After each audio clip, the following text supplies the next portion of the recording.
నమస్తే రమ్మగారు. నమస్తే జయ. ఏదైనా చందమామ కథ చెప్పండి రమ్మగారు. 70స్‌లోనో, 80స్‌లోనో వచ్చుంటుంది. మంచి కథ ఒకటి చదివాను. బాగుంటుంది కథ. ఒక ఊళ్ళో ఓ రామనాథం గారని ఒక ఆయన ఉండేవారు. హ్మ్. భార్య, భర్త. ఓకే. అయితే రామనాథం గారికి ఏవో పాట పాడుకుంటూ ఉండేవాడు. సంగీతం మీద ఆసక్తి. వాళ్ళ ఆవిడ చెవులు మూసుకునేది. ఇష్టం లేకనా? ఎంతసేపు ఇలా పెదాలు పాడతావు అనేది. నువ్వు నీ పాట అనేది. చుట్టుపక్కల వాళ్ళు కూడా ఏం పెద్ద ఆసక్తిగా చూపించేవాళ్ళు కాదు. కానీ ఆయన పాడుకుంటూ ఉంటే ఒక ఆత్మానందంగా ఉండేది. ఒకళ్ళకు ఉంటుంది కదా! ఏదో ఒకటి పాడేవాడు. ఆయన "నువ్వు పనులు మానేసి పాట పాడుతున్నావు" అనేది. లేకపోతే "నీ పాట వినలేక చస్తున్నావు" అనేది. అయినా కూడా పాపం ఆయన సోలు డెడ్ కాలేదనమాట. పాడుకుంటూనే ఉండేవాడు. ఆ! అయితే ఏమైందట, ఆయన పాటని పెద్దగా పరిగణనలోకి తీసుకోగలిగే పాటగా ఎప్పుడూ లేదు ఆయన జీవితంలో. హ్మ్. చుట్టుపక్కల వాళ్ళు అలాగే లలాయి పదాలు పాడతాడు అలా అనేవాళ్ళు. అయితే ఏమైందట, ఒకనాడు వాళ్ళ ఆవిడేదో పక్క ఊరికెళ్ళింది. వెళ్తే ఒక ఈయన సాయంకాలం ఏదో కొంచెం అన్నం వండుకున్నాడు. ఆవు అని ఏదో పాట పాడుకుంటున్నాడు. దారిన ఒక ముగ్గురు పెద్దవాళ్ళు వెళ్తున్నారు. ఈ వెళ్ళేవాళ్ళు చీకటి పడిపోయింది. తలుపు కొట్టారు. బాబు, ఏదో వ్యాహ్యాలకని బయలుదేరాము. చీకటి పడిపోయింది. పక్క ఊరు వెళ్దాం అనుకున్నాము. ఈ రాత్రికి మీ ఇంట్లో ఆశ్రయం ఇస్తారా అంటే, అయ్యో దానికేం బాబు, రండి పడుకుందరు కానీ రండి అన్నాడు. ఏమైనా తిన్నారా అంటే ఏమీ తినలేదన్నారు. సరే, అయ్యో మా ఆవిడ ఉంటే వంట చేసి పెట్టేది. సరే ఏముందిలేండి, నేను కూడా ఏదో కాస్త వండి పెడతాను, ఒక ముద్ద ఉడికేస్తా. వద్దన్నారు వాళ్ళు. వద్దులే బాబు, ముందు మగవాడివి నువ్వేం చేయకాల్చుకుంటా అంటే, పర్వాలేదండి పర్వాలేదు కూర్చోండి అని ఏవో మంచినీళ్ళు ఇచ్చి, కాస్త తాగడానికి పలచగా మజ్జిగిచ్చి, వంటింట్లో కూర్చొని నిదానంగా కాస్త బియ్యం పొంగించాడు. ఒక గిన్నెడు చారు పెట్టాడు. ఏదో నలకంత కూర లాంటిది ఏదో వేయించాడు. ఈయనకేంటంటే ఏదైనా పని చేస్తుంటే ఆ ఆ, ఆ, ఊ ఊ అంటాం అలవాటు. హ్మ్. సాగదీస్తాడు, కూని రాగాలు తీస్తూ పని చేస్తాడు. అదే. అట అట అట అట పాడుకుంటూనే ఉన్నాడు. ఈ బయట కూర్చున్న ముగ్గురు పెద్దవాళ్ళు ఆ పాట వింటూ ఉన్నారు. ఉండేసరికల్లా బయటకొచ్చాడు. ఆకులు వేశాడు, విస్తళ్ళేసి వడ్డించబోతే, బాబు ఏమిటో పాట పాడుతున్నావు, ఓసారి పాడబోయి బాగా వింటామన్నారు. సిగ్గుపడ్డాడు ఇతను రామనాథం గారు. అబ్బే అంత గొప్ప పాట కాదండి, మా ఆవిడ ఉంటే ఈ పాటికి ఎన్ని అరుపులు అరిచేదో నా మీద. అంటే కాదు కాదు, వినడానికి చాలా బాగుంది, నువ్వు ఆత్మానందంతో పాడుతున్నావు, పాడు పాడు ఏం పర్వాలేదని అన్నం వడ్డిస్తుంటే పాడమన్నారు. ఇతే ఉత్సాహం, ఎవరైనా బాగుంది బాగుందంటే అవునవును. ఉత్సాహం వస్తుంది. ఈయన చక్కగా బోల్డు పాటలు పాడాడు, వాళ్ళకి అన్నాలు వడ్డించాడు, పక్కలేసాడు, కంచ ఆకులు తీశారు వాళ్ళే. ఇతను ఇల్లు వాకిలి సర్దుకున్నాడు. మరి వంట పట్టించిన వంట అంతా వెనక్కి సర్దుకోవాలా. అక్కడి నుంచి పక్కలేసాడు. వాళ్ళు పడుకునేదాకా పాడుతూనే ఉన్నాడు. ఉత్సాహం వచ్చింది. ఆ! పడుకున్నారు. పడుకున్నాక తెల్లవారుజామున వెళ్ళొస్తాం బాబు, మేము పొద్దున్నే వెళ్ళిపోతాం అన్నారు. అంటే అలాగేనండి అని, ఏదైనా కోరిక ఉంటే చెప్పు నాయనా, ఏదైనా అడుగు. నీ పాట మాకు చాలా నచ్చింది. నీకసలు నీ మనసులో ఏముంది కోరిక అని అడిగారు. హ్మ్. అడిగేసరికల్లా ఏం కోరిక ఉంటుందండి, ఎప్పటినుంచో ఒక మంచి వీణ కొనుక్కోవాలని కోరిక నాకు. అది ఎట్లా చక్కటి స్వరం ఉన్న వీణ కావాలి. ఇది నేను పాట పాడితేనే మా ఆవిడ తిట్టిపోస్తుంది, చుట్టుపక్కల వాళ్ళు ఎవరు హర్షించరు, వీణ ఏం చేసుకుంటాను నేను, కానీ ఆ వీణ మీద మనసండి నాకు అని చెప్పాడు. ఓహో బాగుందనుకున్నారు, పడుకున్నారు. తెల్లవారేసరికి వాళ్ళు వెళ్ళిపోయారు. కానీ వాళ్ళకి పక్క వేసిన ప్రాంతంలో ఒక చక్కగా బంగారు మెరుగులేంతున్న వీణ మాత్రం కనపడింది. ఆనందం పట్టలేకపోయాడు. వాళ్ళెవరో దేవతలు నాకు ఈ వరం ఇచ్చారనుకున్నాడు. ఆ వీణని ఇట్లా అన్నాడు. అనగానే అని మోగింది అది. ఓంకారం వస్తుంది అందులోంచి. మళ్ళీ అన్నాడు. ఇంకోసారి ఓంకారం వస్తుంది. దాని దగ్గర కూర్చున్నాడు. ఆయన చిన్నప్పుడు కాస్త వీణ నేర్చుకున్నాడు. ఆయనకొచ్చు. చిన్నప్పటి వీణ ఏదో. ఆ వీణ తీగలు శృతి అయిపోతే తీగలు శృతి చేసే ఉన్నాయి. వాయించాడు. వాయిస్తే ఎంత బావుందంటే, పాడుకుంటూ ఉంటే ఈయనకొచ్చే ఆనందం కంటే 100 రెట్ల ఆనందం వస్తుంది. అప్పుడే వాళ్ళ ఆవిడ పక్క ఊరు నుంచి వచ్చి సంచి చేత్తో పుచ్చుకొని లోపలికొస్తూ అట్లా మెస్మరైజ్డ్‌గా చూస్తూ ఉండిపోయింది. ఆవిడకి కూడా నచ్చింది. ఏమీ అనల. "ఎంత బాగుందయ్యా" అంది. ఏ వీణ ఏ ఇది వాయించినా బాగా పలుకుతుంది దాని మీద. ఈయనకి చేత రావక్కర్లా. అదొచ్చేస్తోంది. ఆ! ఏ ఫీల్‌తో వాయిస్తే ఆ ఫీల్ రాగం పలుకుతుందది. ఆ! ఆ! ఆయనకి ఆనందంతోటి వాయిస్తే ఆనంద భైరవి రాగం వాయించి పారేస్తుంది.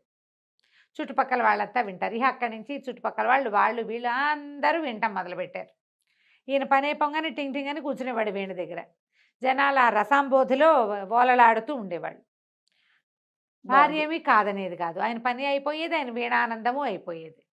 ఎంతో బాగుంది. ఆయనకి చాలా గొప్ప, చాలా సంతోషం. అంతకుముందు లలాయి పదాలు పెడతావు అని తిట్టిపోసేవాళ్ళు. కిక్కురు మనకండా ఉన్నారు.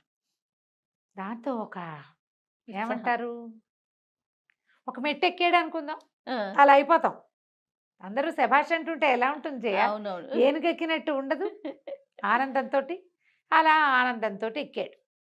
కొంతకాలం తర్వాత ఏమైంది, ఆ ఊళ్ళో ఒక రంగనాథ శాస్త్రి గారు, రంగనాథాచార్య అని ఒక ఆయన ఉన్నాడు, రంగనాథం గారు.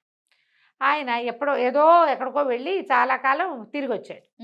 వస్తే వాళ్ళ ఆవిడ, వాళ్ళ పక్కింటి ఆయన, అబ్బో రామనాథం ఎంత బాగా వాయిస్తున్నాడో వీణ, వాడికి ఏమొచ్చు వీణ రావటం ఏంటి, వీణ అంటే అంత సింపులా, పాటే లలాయి పదాలు వాడివి, ఇంకా వీణ ఒకటే వీడి ఫేస్కి అలాగ మాట్లాడాడు. మాట్లాడితే వాళ్ళ ఆవిడ, కాదండి అందరూ చెప్పుకుంటున్నారు, అసలు వీణ వాయిస్తే ఏ రసంలో మొదలు పెడితే ఆ రసం ఉద్వేగం వచ్చేస్తోంది మనకి, మనుషులకి, చాలా బాగుందండి అది అనేసరికల్లా, సరే ఇదేమనుకున్నాడు, ఒకనాడు సాయంకాలం నేను వెళ్ళి వినొస్తానని వాళ్ళ ఇంటికి వెళ్ళాడు.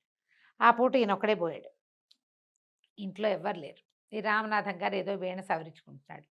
ఏమిటో నువ్వు ఎంతో బాగా వాయిస్తున్నావుట, మరి ఏదైనా ఒకటి వాయిచ్చు వింటామన్నాడు. అనేసరికల్లా అంతకుముందు ఈ రామనాథం గారికి తెలిసి రంగనాథ శాస్త్రి ఎప్పుడు ఇతన్ని విమర్శించబడి, ఆయన ఒక పాటి గాయకుడు, ఆ ఊళ్ళో పేరెన్నిక కన్న గాయకుల్లో ఆ రంగనాథం గారు కూడా ఒకడు. ఈ లల్లాయి పదాలు వేసుకుని ప్రతి కచేరీలోనూ తయారవుతున్నాడని అనిపిస్తుంది. మనకి ఎలా ఉంటుంది జయ, ఒక పేరెన్నిక కన్న వాళ్ళు 10 మంది ఉన్నారనుకో, ఒక అప్కమింగ్ వాడినో లేకపోతే ఏదో ప్రయత్నం చేసేవాడినో చూస్తే చిన్న చూపుగా ఉంటుంది. అవును, వీడు ఎక్కాడేమిటి బాధ పాటు స్టేజ్కి అనిపిస్తుంది. న్యాచురల్ కదా, ఎంతో కష్టపడి పైకొచ్చా వీడు ఇలా వచ్చేసాడు ఏంటి అనిపించింది, అలాగూ అనిపిస్తుంది. దాని తోడు కొంతమంది నోరేసుకుని విమర్శిస్తారు, అవును నీ ఫేస్కి అప్పుడే నువ్వు ఎక్కేవు స్టేజ్ అని. ఈ రంగనాథం గారు ఆ తరహా మనిషి, ఆయన విద్వత్తున్నవాడే, కాకపోతే అంటాడు గబుక్కన. 2-3 సార్లు ఇతన్ని విమర్శించాడు, నువ్వు నీ లల్లాయి పదాలు అని. సరే ఈయన ఏం చేశాడు, వీణ వాయించడం మొదలుపెట్టాడు. వీణ వాయిస్తుంటే కరుణరసం ఉన్న సంగీతం, అది కరుణరసంతో వాయిస్తున్నాడు. ఈయన ఇట్లా కళ్ళు తుడుచుకున్నాడు రంగనాథం గారు. ఈయన రెట్టించిన ఉత్సాహంతో వాయించేస్తున్నాడు. క్రమంగా లాదు అశ్రువులు వచ్చేసి, ఏడుపు వచ్చేసి ఆయన వెక్కిళ్ళు పెట్టి ఏడ్చేస్తున్నాడు. ఏడ్చి ఆయన అవతల వాళ్ళు అంత ఉద్వేగం పడుతుంటే ఇది ఆపేయాలి. ఆపట్ల అయిన ఈ రామనాథం గారు ఆపట్ల పగ తీర్చేసుకుందాం అనిపించింది ఆయనకి. వీళ్ళు నన్ను అవమానించారు, వీళ్ళ సంగతి చూడాలి అని ఇంకా టంగు టింగు టింగు టింగు వాయించేస్తున్నాడు ఆయన. ఈయన పిచ్చెక్కినట్టు ఏడ్చాడు, శోకాలు పెట్టి ఏడ్చి స్పృహ తెప్పి పడిపోయాడు. అప్పుడు ఆపేసరికి చుట్టుపక్కల వాళ్ళు చేరారు. అయ్యో రామనాథం గారు పడిపోయాడని ఈయన లేవ తీసుకుపోయారు. ఈయనకు ఒక పగ తీరిన ఒక భావన వచ్చిందనమాట. వీణ పక్క పెట్టాడు, నిద్రకు ఉపక్రమించాడు. తెల్లవారేసరికి వీణ లేదు, మాయమైపోయింది. పొద్దున మళ్ళీ 11 గంటలకి జనాలు వీణ వినడానికి వచ్చేసరి పని అయిపోయాక, ఏది వీణే లేదు. వీణ ఇంట్లో నుంచి మాయమైంది. అప్పుడు రామనాథం గారు చెంపలేసుకున్నాడు, నాది పొరపాటు, ఆత్మానందం కోసం నేను పాడుకుంటున్నానని సంతోషించి ఆ గంధర్వులో ఎవరో నాకు ఆనందంగా ఉంటానని వేణిచ్చారు, నేను నా పగ తీర్చుకోవడానికి సాధనాన్ని చేసుకున్నాను దాన్ని. ఆయన దుఃఖపడుతుంటే కూడా నేను ఆపకుండా ఆయన స్పృహ తప్పిపోయేలాగా చెయ్యాలని పగ నాది. దేవతలు ఎప్పుడూ వాటిని సమర్థించరు. నువ్వు సంతోషంగా ఉండు, నీ సంతోషం కోసం ఏమైనా ఇస్తాం, నీ సంతోషం పక్కవాడి దుఃఖానికి కారణం కానే కాకూడదు. అందుకని ఆ వీణ మాయమైపోయింది. వీణ చిత్రంగానే మాయమైపోయింది. ఆ తర్వాత ఆయన పాడడం కూడా మానేశాడు. కథ కంచికి మనం ఇంటికి. గారు చాలా బాగుంది, మంచి కథ కదా. అవునండి. నమస్తే రమ్మగారు. నమస్తే చే రమ్మగారు. ఇదివరకు మీరు చక్కగా చిన్ని కథలు చెప్పేవాళ్ళండి, అవి కూడా కామెడీ కథలు, తెనాలి రామకృష్ణుడు ఇలాంటివి పెద్ద పెద్ద కథలు సిరీస్లు చెప్పిచేస్తున్నారు. మరి సింపుల్ కథలు లేవు, 10 నిమిషాల్లో అయిపోతే 10 నిమిషాలైనా అంటారు. విన్నట్లు అనిపించట్లేదు. అదే మరి మీకు అరగంట కథలు అలవాటైపోయి. ఈరోజు ఏమన్నా సరదా కథలు చెప్పుకుందామండి. తెనాలి రామలింగడి కథలు చెప్పుకోవచ్చు, ముల్లా నసరుద్దీన్ కథలు చెప్పుకోవచ్చు, బోల్డ్ ఉన్నాయి కథలు. సరే అదొకటి ఇదొకటి చెప్దాం. 2 చెప్పేస్తారా? అదొకటి ఇదొకటి చెప్దాం. తెనాలి రామకృష్ణుడి కథ చూద్దాం. చూడు, ఆయన భలే తెలివైన కథలు కదా. ఒక రోజట తెనాలి రామకృష్ణుడు గారు ఎక్కడికో నడిచి వెళ్తున్నాడు. నడిచి వెళ్తుంటే కొంచెం కన్చీకట్లో ఓ కుర్రాడు ఎవరో ఈయన్ని గుద్దాడు. గుద్దాడు. ఇట్లా వెళ్తూ భుజంతో ఈయన కేకలేసాడు, ఏంట్రా అబ్బాయి అని. కేకలేసేసరికి చూడలేదండి. చూడలేదంటే ఒక పెద్ద చిన్న లేదు నీకు, చూసుకోబా, అంత చూసుకొనితనం ఏమిటి, కనపడుతున్నావు, నువ్వు నాకు దూరం నుంచే కనిపించావు, నువ్వు ఏటో చూస్తూ నా మీదకి వచ్చి గుద్దేవు అని కేకలేసాడు. ఇది జరిగింది ఎక్కడ? ఒక చిన్న సైజు మ్యాజిస్ట్రేట్ గారి వాకిట్లో. ఓహో. 3-4 చేరారు. కవిగారిని కుర్రాడు గుద్దేశాడు అన్నారు అని చూశారు ప్రతి వాళ్ళు. అక్కడి నుంచి కొద్దిగా పంచాయతీ అయింది. మామూలుగా ఏదైనా ఇలా గొడవ అయితే 4 చేరతారు కదా. ఈ 4 ఏం చేశారు, ఆ మ్యాజిస్ట్రేట్ గారిని రండి రండి బయటికి, ఇక్కడ ఏమైందో చూడండి, తెనాలి రామలింగడు గారిని కుర్రాడు ఎవడో కొట్టేసి వెళ్ళిపోతున్నాడు అని కేకలేశారు. కేకలేసరికల్లా ఆయన బయటకు వచ్చాడు. తీరా చూస్తే ఈ కుర్రాడు ఆయనకి తెలుసు, వాళ్ళు చుట్టాలబ్బాయే. ఓహో, మ్యాజిస్ట్రేట్కి చుట్టాలబ్బాయి. అప్పట్లో ఏదో న్యాయాధికారులు అంటారు కదా, ప్రాడ్వి వాక్కులు అలాంటి పేర్లు ఏవో ఉండేవి, న్యాయాధికారి. నేను ఈజీగా మ్యాజిస్ట్రేట్ అని చెప్తున్నాను. ఏముంది ఇందులో అన్నట్టుగా, ఎరా ఎందుకు కుదేవు అని అడిగాడు. నేను చూడలేదండి అన్నాడు వాడు. అనేసరికి చూడలేదేంటి, వీడిని నువ్వు కేకలేయాలని రామలింగడు స్ట్రైట్గా నుంచుని ఉన్నాడు అనమాట. వాడిని దండించి వెళ్ళాలని, లేకపోతే ఇంకా నన్ను చేశాడు, రేపొద్దున ఇంకోళ్ళని చేస్తాడు, వాడి గట్టిగా బుద్ధి చెప్పాలి కదా అనేసరికల్లా తప్పుకు రూపాయి కట్టి వెళ్ళిపో అన్నాడు ఆయన. ఒక గుద్దుగుద్దేవు కదా, ఓ రూపాయి కట్టు సింపుల్గా. రూపాయి ఇస్తాడులేండి కవి గారు, మీరు వెళ్ళండి అన్నాడు. రామలింగడి కొళ్ళు మండిపోయింది. ఏమిటి గుద్దుకు రూపాయా? వాడేం చేశాడు, నిర్లక్ష్యంగా ఎడపక్క జేబుల నుంచి రూపాయి తీసి ఆడబడేసాడు, తీసుకోండి అని. ఈయన కాలిపోయింది. మిగిలిన వాళ్ళంతా కొంచెం నవ్వు మొహాలు పెట్టుకున్నారు. చుట్టుపక్కల వాళ్ళు ఏమనుకుంటారు, ముసిముసి నవ్వులు నవ్వుతారు కదా. ఓ గుద్ది ఓ రూపాయి ఇచ్చినట్టు. అంతేగా, అంతే కదా. తెనాలి రామలింగడు అన్నాడు, ఆ రూపాయి తీసుకున్నాడు.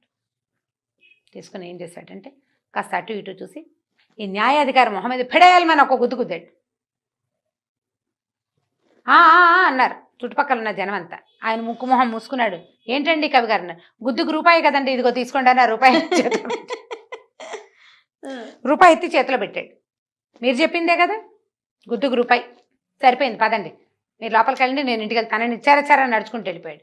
ఇప్పుడు ఆయన ఏమంటాడు, తను ఇంతకుముందు 3 నిమిషాల క్రితం ఆయన ఏం చేశాడు, తను చేసింది అదే, కవిగారికి క్షమాపణ చెప్పు, తప్పొప్పుకో, పెద్దవాళ్ళ ముందు ఇలా ప్రవర్తించకూడదు లాంటి వాక్యాలు చెప్పకుండా ఓ రూపాయి ఇస్తాడు అని చెప్పి చెప్పుకోండి అని చెప్పారు. ఇప్పుడు దానికి సమాధానం ఏం చేయాల్సి వచ్చింది, ఈయన కూడా ఒక ముక్కు పగల కొట్టించుకుని ఒక గుద్దు గుద్దించుకుని ముక్కు మీద ఆ రూపాయి పుచ్చుకోవాల్సి వచ్చింది. కాదు కూడదని కవిగారిని ఏమైనా చుట్టుపక్కల వాళ్ళందరూ ఏమంటారు. పైగా ఇది రేపొద్దున రాయలవారి దగ్గరికి వెళ్తే గుద్దుకు రూపాయి అనే మాట ఎంత ప్రచారం అయిపోతుంది. ఆయన ముక్కు మొహం తడిబడి పెట్టి మొహం ముక్కు అద్దుకుంటూ నోరు మూసుకుని లోపలికి వెళ్ళిపోయి గుద్దుకి గుద్దే సమాధానం. రూపాయి ఉంది కదా మధ్యలో, రూపాయి ఉంది, సమాధానానికి ఏముంది, ఓ గుద్దు ఊరుకోలేదు, రూపాయి ఇచ్చాడు. సూపర్. ఆయన కావాల్సిన న్యాయం ఏమిటి, కుర్రాన్ని కేకలేయాలి, వాడితో పెద్దవాళ్ళకి క్షమాపణ చెప్పించాలి. ఆ 2 చేయలే. వాడిని కేకలేకుండా ఏమిరా అని మామూలుగా క్యాజువల్గా అడిగి ఓ రూపాయి ఇచ్చి వెళ్ళిపో అంటే అదేం మాట. బాగుంది. ఇలా అయింది. చిన్న కథలు. అందుకని నేను మీరు పదే తెనాలి రామలింగడి కథలు చెప్పు అని అడుగుతున్నా కూడా నేను ఎక్కువ చెప్పని కారణం ఇది. ఎంతసేపు వస్తుంది, 5 నిమిషాలు కూడా రా. కానీ చూడండి ఎంత దీంట్లో ఎంత వివరం ఉందో చూడండి. అదే కదా మనం ఆలోచించుకోవాలి. అంతే. ముల్లా నసరుద్దీన్ కథ ఒకటి చెప్దాం. ఆయన తన వాకిట్లో పడుకుని నిద్రపోతున్నట్టు. నిద్రపోతుంటే వాడు ఎవరో బయట ఏమిటో సందడిగా ఉంది, ఒక ఆయన పరిగెత్తుకుంటూ వచ్చాడు. ముల్లా గారు చచ్చిపోయాడండి అన్నాడు. ఈయన సడన్గా మెలకు వచ్చింది. ఏమిటి, నేనేనా నన్నేనా అంటున్నాడు అని. ఏమిటి అన్నాడు. అయ్యో ముల్లా నసరుద్దీన్ గారండి, అక్కడ బండి కింద పడి చచ్చిపోయాడు అని చెప్పాడు. చెప్పేసరికల్లా ఈయన కొద్దిగా ఆలోచించాడు. ముల్లా ఏనా అంటే అవును అన్నాడు. ముల్లా పొడుగ్గా ఉన్నాడా, పొడుగ్గా ఉన్నాడు. బక్కగా ఉన్నాడా, బక్కగానే ఉన్నాడండి. ముల్లా నసరుద్దీన్ అంటే వాళ్ళంతా చెప్పుకుంటున్నారు. సరే బాగానే ఉంది. అయితే ముల్లా అని నీకు చెప్పిన వాళ్ళందరికీ ముల్లా తెలుసా అంటే ముల్లా నసరుద్దీన్ అందరికీ తెలుసండి, వాళ్ళంతా చెప్తున్నారు ముల్లా నసరుద్దీన్ అని. వాళ్ళ ఇల్లు ఇక్కడేటా చెప్పిరమ్మన్నారు, అందుకని నేను వచ్చాను పరిగెత్తుకుంటూ అన్నాడు. ఈ లోపల వాళ్ళ ఆవిడ వచ్చింది లోపలికి. నువ్వు వెళ్ళిపో, లోపలికి పంపించేశాడు ఆయన. తర్వాత అడిగాడు, భుజానికి ఒక సంచి ఉందా? ఉందండి. చేతికి ఉంగరాలు అవి ఉన్నట్టే ఏం లేవండి. అయితే సరే, అయితే బాగానే ఉంది. ఇంతకీ ఏ రంగు చొక్కా వేసుకుని ఉన్నాడు బండి కింద పడి ఉన్నవాడు? ఆకుపచ్చ చొక్కా అండి అన్నాడు. ఆకుపచ్చదా? అయితే నేను కాదులే, నాకు ఆకుపచ్చ చొక్కా లేవన్నాడు.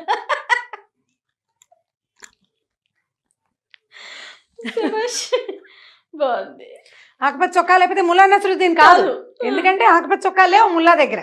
వాడు ఇంకెవడో పర్వాలేదు నువ్వు వెళ్ళిరా, నేను పడుకుంటాను, ఇల్లు ఎవరిదో వెతుక్కుని చెప్పుకో అని ఆయన మళ్ళీ పడుకున్నాడు.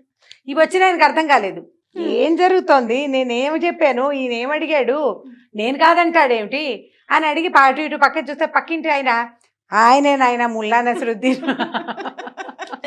కానీ ఇలా జరుగుతూ ఉంటాయి కదండి. జరుగుతాయి, మన సంగతులు మనకే చెప్తారు. అప్పుడప్పుడు నా వీడియోలు నాకే వస్తుంటాయి పోస్టులు. నాకు కూడా రమ్మగారు ఫేస్బుక్లో అట్లు నాకే పంపిస్తారు.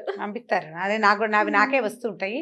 అప్పుడప్పుడు చెప్తుంటారు, మా బావగారు అడుగుతుంటారు, ఆ గ్రూప్లో ఎలా వచ్చింది కుట్టి ఇది అని. ఆ గ్రూప్ వాళ్ళెవరో కూడా నేనే పెట్టాను అనుకుంటారు, నాకు అసలు తెలియదు కూడా తెలియదు. ఎవరెవరి దగ్గరకో వెళ్తూ ఉంటాయి, ఇలా జరుగుతూ ఉంటాయి. ఈ ముల్లా గారిది ఇంకొక కథ చెప్పి ముగించేసేద్దాం. ఒకనాడు ఈ ముల్లా ఉండే నగరంలో విపరీతమైన చలేట. ఆ కాలంలో పిచ్చి చలి, ఎవ్వరూ ఆసరా అవకాశము ఇచ్చేవాళ్ళు కాదు, ఇళ్లలోకి ఎవరినైనా రానిచ్చేవాళ్ళు కాదు, వాళ్ళకి తిండి వాళ్ళకి దుప్పట్లు అవి సప్లై చేయలేక. అయితే ఒకనాటి రాత్రి ముల్లా గారు ఎక్కడికో వెళ్ళాడు, చలిలో ఇరుక్కుపోయాడు. అయితే ఆయన భుజాన ఒక సంచి వేళ్లాడుతూ ఉంటుంది. ఆ సంచిలో ఏవో రకరకాల వస్తువులు ఉంటే ఒక తలుపు కొట్టాడు.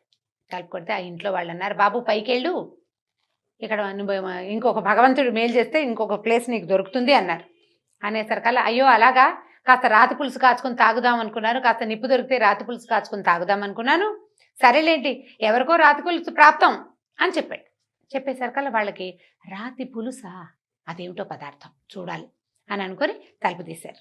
తీస్తే ఆ ఇంట్లో ఒక 6-7 ఉన్నారు మనుషులు.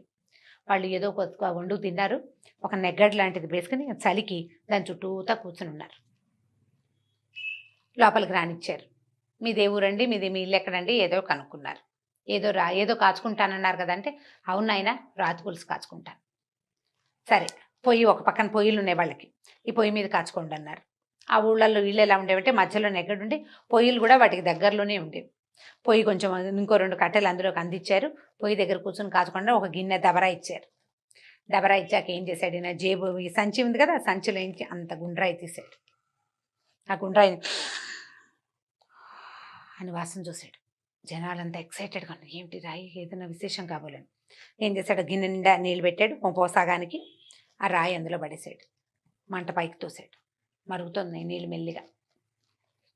కామ్గా అందరూ చూస్తున్నారు ఆయన కేసు. ఇంకేమిటంటే విశేషాలు అన్నారు. ఊళ్ళో చాలా చలిగా ఉంది, అక్కడ గొర్రెలు ఉన్నాయి, ఇక్కడ మేకలు ఉన్నాయి, ఆ ఊళ్ళల్లో మేకలు పాలివ్వట్లేదు, ఇలాంటి లోకాభిరామాయణం మాట్లాడుకున్నారు. అని పులుసు కాగుతోంది, ఒక 4 కూర ముక్కలు, కాస్తంత కొత్తిమీర, 2 మిరపకాయలు ఉంటేనే అదిరిపోతుంది పులుసు అన్నాడు.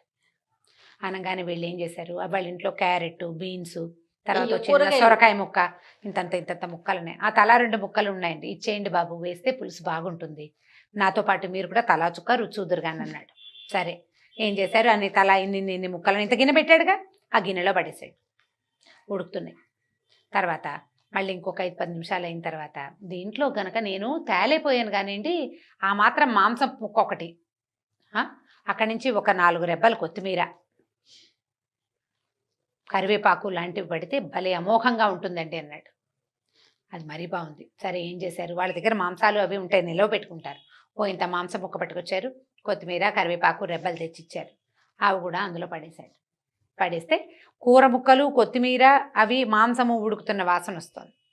ఆ కూర్చున్న మామల్లో ఒక ఆవిడంది, మీకు మీ ఊళ్ళల్లో అలవాట్లేదేమో కానివ్వండి, మేము వీటిలలో ధనియాలు అవన్నీ దంచుకుని వేసుకుంటామండి, ఆ పొళ్ళు ఉంటాయి, మేము పులుసుల్లో అవే వాడతామంటే, ఉంటే తెప్పించండి పిన్ని గారు, ఏముంది వేసి చూద్దాం మీ పులుసు మీ స్టైలు అన్నాడు. ఆవిడ పులుసు పొడి తెప్పించింది, అది కూడా అందులో పడేశారు. ఇంకొక పక్కింటి వాళ్ళ దూరపు చుట్టం ఒక ఆవిడ వీళ్ళింట్లో ఉంటుంది, మేమైతే వెల్లుల్లిపాయలు కూడా వేసుకుంటామంది. పారేయండి అవి కూడా 2, ఏం పోయింది, అడుంటాయి, అవి కూడా ఓ పక్కన 2 వెల్లుల్లిగడ్డలు కూడా చితకొట్టి ఆ పులుసులో వేశారు. మొత్తానికి మరిగింది, ఇల్లంతా ఘుమలాడిపోతోంది, ఎంత వాసన వచ్చేస్తుందో. అయిపోయింది, రెడీ అన్నాడు. రెడీ అనగానే ఒట్టి పులుసుతోటి ఏం తింటాడు పాపం అని చెప్పి వాళ్ళు రొట్టె ముక్క ఒకటి పట్టుకొచ్చి ఇచ్చారు ఆయనకి. మరి ఇంత గిన్నెడు పులుసు కాచాడా, తాము కూడా తలా 2 రొట్టెలు తెచ్చుకున్నారు, ఈయనకో 4 రొట్టెలు, అంతంత రొట్టెలు ఇచ్చారు. ఈ పులుసుని తలా ఒక కప్పులో పోసుకున్నారు. శుభ్రంగా ఈయనకి రొట్టెలు మాత్రం 4 అందించారు, నలుచుకుని తినేశారు. బాగుంది వాసన అనుకుంటూ సంతోషించారు.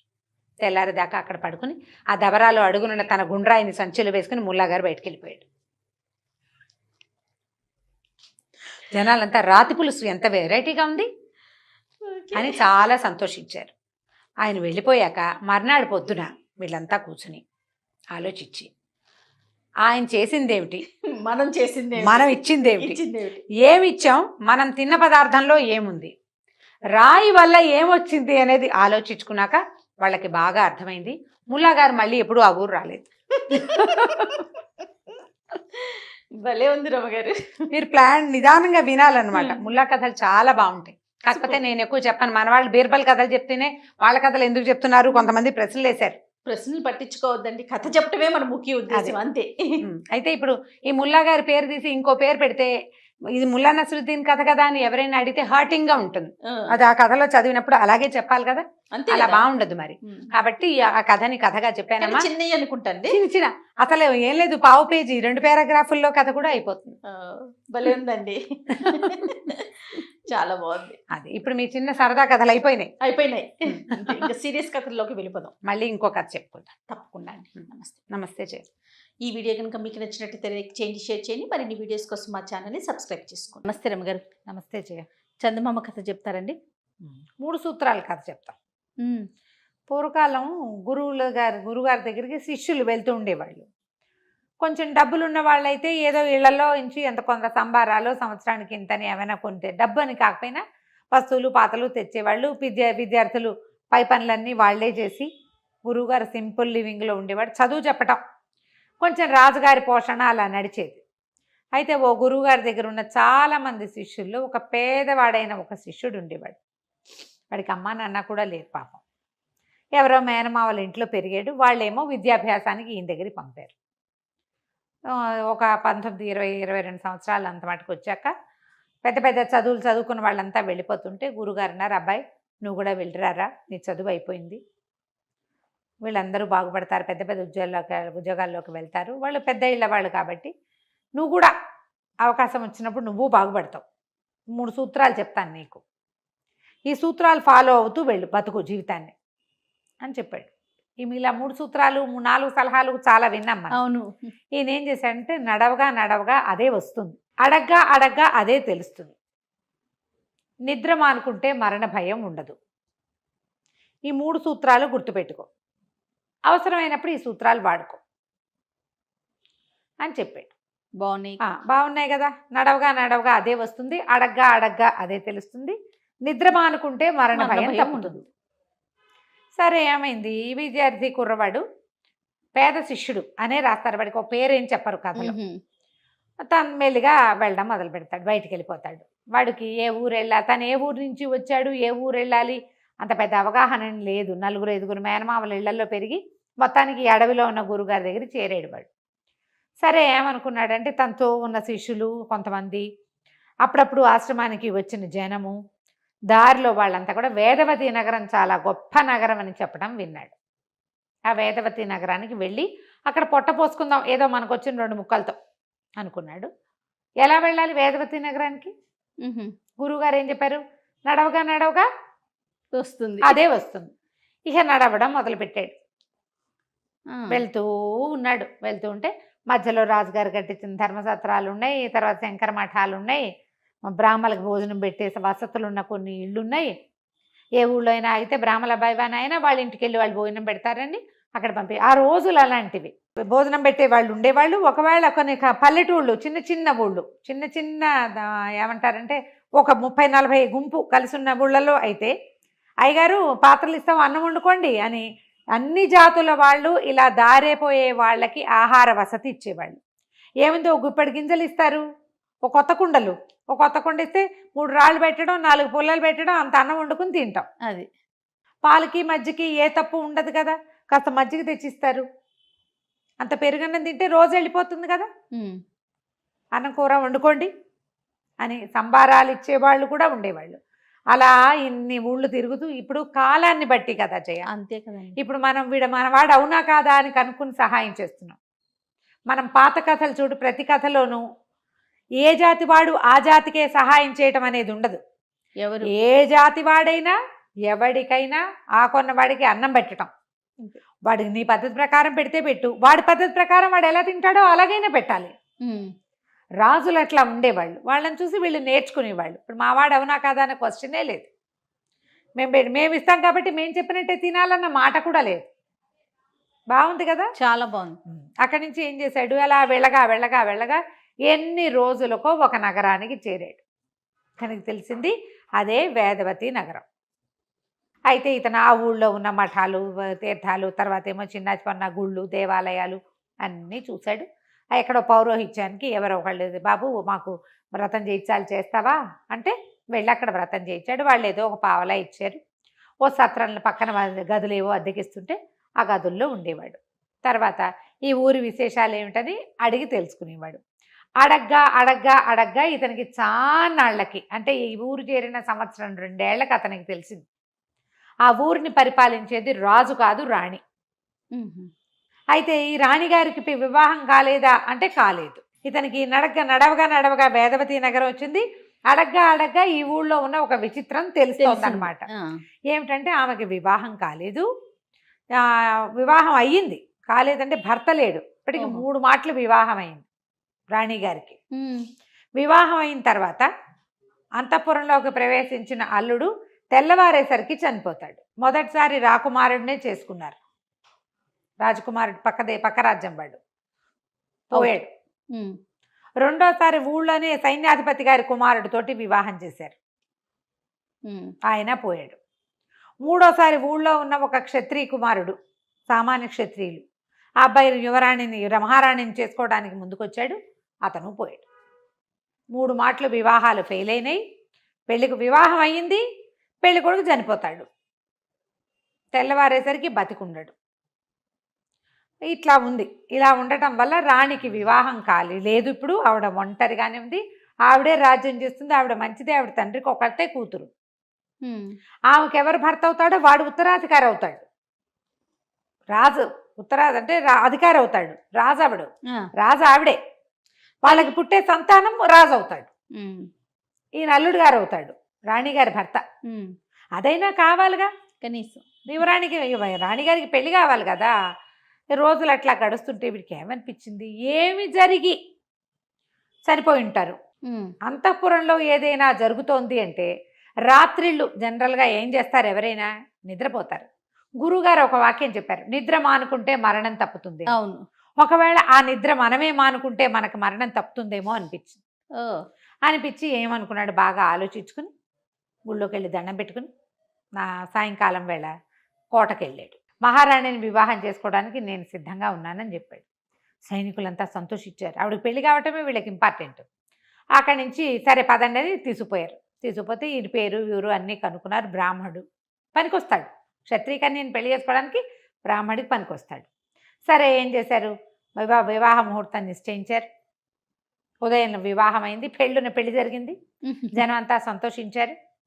ఊళ్ళో వాళ్ళంతా అయ్యో ఇప్పటిదాకా క్షత్రియులు పోయారు, వాళ్లే కత్తులు కటార్లు తిప్పగలిగిన వాళ్లే పుట్టుకుని పోతే బాపనాయన ఈయనేం చేస్తాడు, పని కుర్రాడు బాగున్నాడు పాపం, ఏదమ్మగాని బిడ్డో, అయ్యో అయ్యో అనుకున్నారు.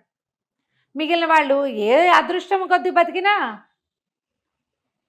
మహారాణికి పెళ్ళ మొగుడవుతాడు, రేపు రాజ్యానికి రాబోయే మహారాజుకు తండ్రి అవుతాడు, చూద్దామనుకున్నారు.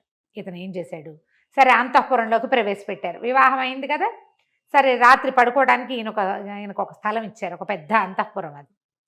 సరే అటు ఇటు చూశాడు. చూస్తే పెద్ద హంసతూలికా తల్పం.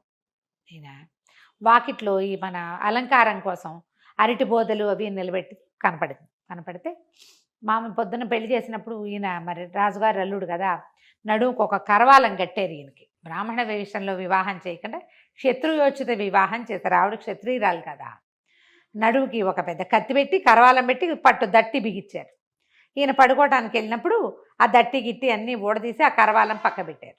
ఈయన ఏం చేశాడు, ఆ కత్తి తీసుకుని ఆ వాకిట్లో అరటి బోదలు అవి పెద్ద పెద్ద బోదలు కట్టుంటే ఒక బోద నరికి ఆ బోద మోసుకుంటూ తీసుకొచ్చి మంచం మీద తను ఉండవలసిన ప్లేస్లో దాన్ని పడుకోబెట్టాడు. ఈయనకు తలపాగా పెట్టారు పొద్దున పెళ్లిలో. ఆ తలపాగాతోటి సాయంత్రం దాకా ఉన్నాడు. ఆ తలపాగా ఆ బోదకి పెట్టి ఆ పక్కన ఉన్న దుప్పటి తీసి కప్పేసి ఓ దిండు ఒకటి పక్కకు పెట్టాడు. సరే తనేం చేశాడు, గురువుగారు చెప్పిన మాట పాటించాడు. నిద్ర మానేస్తే మరణం తప్పుతుంది. ఆ పోయి ఒక మూల ఒక స్తంభం పక్కన మేలకుగా కత్తి పుచ్చుకుని కూర్చుని ఉన్నాడు. అర్ధరాత్రి అయింది, గంటలు మోగినే 12, 1 గంట అయ్యాక ఒక పెద్ద పాము చెర పాక్కుంటూ కిటికీలోంచి లోపలికి వచ్చింది. రాకుమార్తె తాలూకు గ్రహచారం అనమాట అది. వచ్చి ఈ అరటిబోద దుప్పటి కప్పుకొని పడుకున్నది కదా, ఆ తలపాగాకి కింద టపా టపా టపా టపా కాటేసేసింది. ఎన్ని కాట్లేసిందో. వీడి ఒక్క ఉదుటును లేచి ఆ పావును 2 ముక్కలుగా ఖండించేసాడు.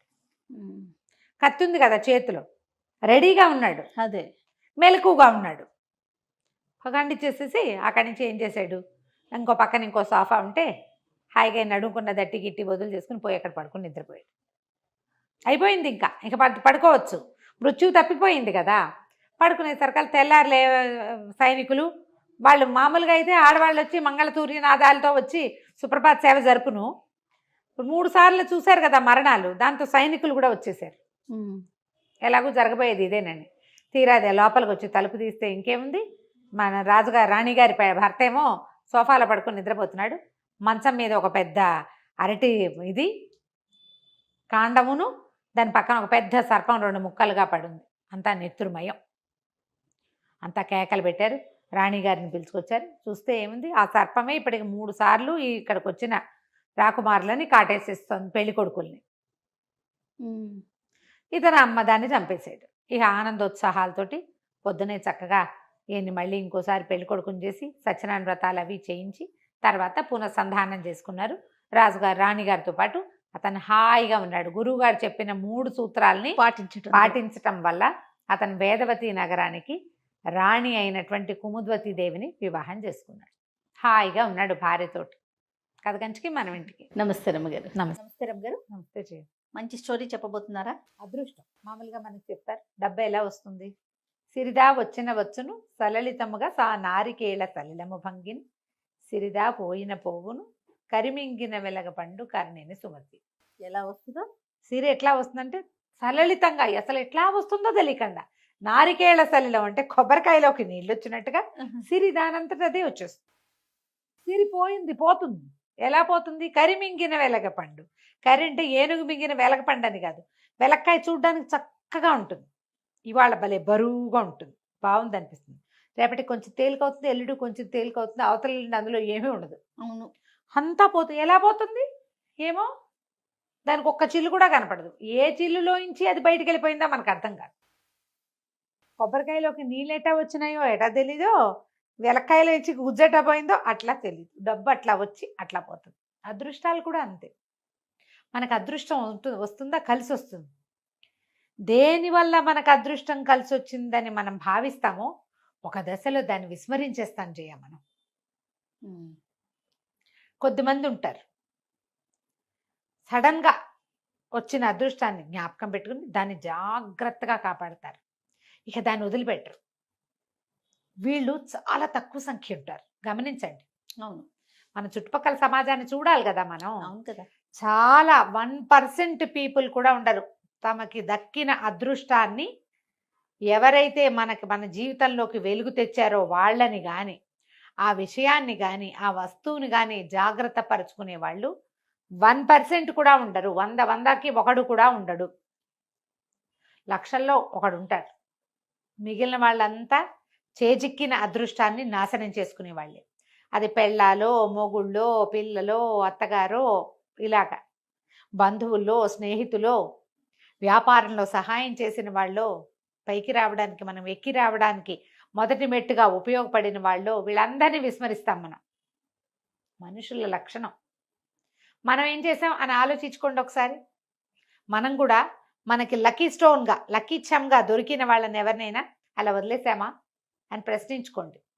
వదిలేసామని తప్పకుండా వస్తుంది సమాధానం. వాళ్ళని మర్చిపోతాం మనం. విసిరి పారేసే వాళ్ళు కొంతమంది ఉంటారు, మర్చిపోతే ఒక రకం. అంతే కదా. విసిరిపుచ్చుకు పారేసేవాళ్ళు చేసేదేం లేదు.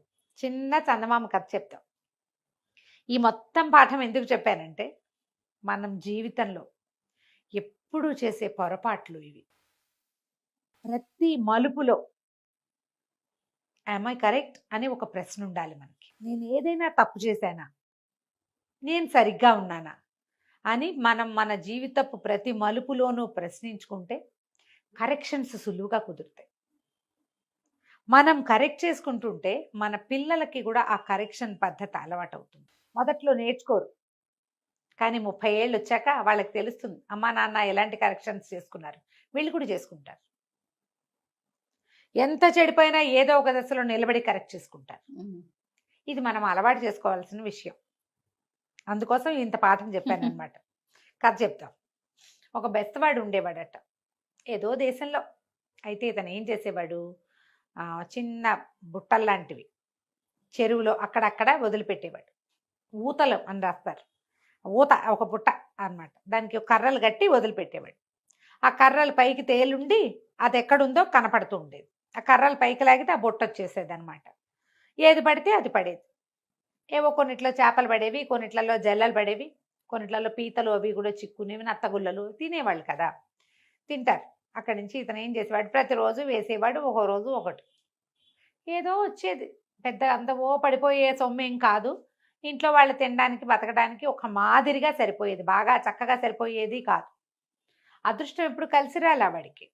ఓసారి 4 ఊతలు పెట్టి వాడు ఎక్కడికో పోయాడు. సాయంకాలం తిరిగి వచ్చాక ఆ ఊతలన్నీ పైకి లాక్కున్నట్ల బుట్టలాగా ఉంటుందట. లాగేసరికల్లా ఒక దాంట్లో 4 చిన్న చేపలు పడ్డాయి. ఓ దాంట్లో ఏమో 2 నత్తగుల్లలు ఏవో చిక్కుకున్నాయి. ఓ దాంట్లో ఏమీ లేదు, బురద లాంటిది ఉంది.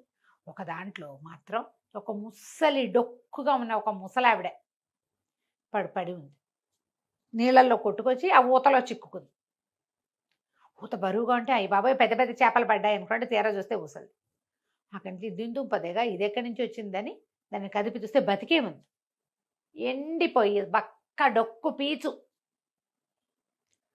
కరడు కట్టిన ముసలిది అని రాస్తాడనమాట కథలో. ఎండి బెరడు కట్టుకుపోయింది.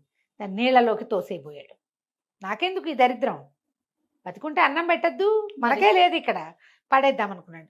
పట్టేసుకుని చెయ్యి, ఓరి బాబాబు పడేయకురా, నన్ను కాపాడు, నన్ను ఇంటికి తీసుకుపో, నీకు అదృష్టాన్ని కలిగిస్తాను అన్నది. అనేసరికల్లా అన్నాడు, నువ్వే అదృష్టం కలిగించేటట్టు ఈ నీళ్ళలో పడి సావటం ఎందుకు, నువ్వే బాగుపడచ్చు కదా అంటే, నేను అట్టా కాదురా, నేను ఎవరితోటి ఉంటే వాళ్ళని బాగు చేస్తా, నన్ను తీసుకెళ్ళి అన్నది.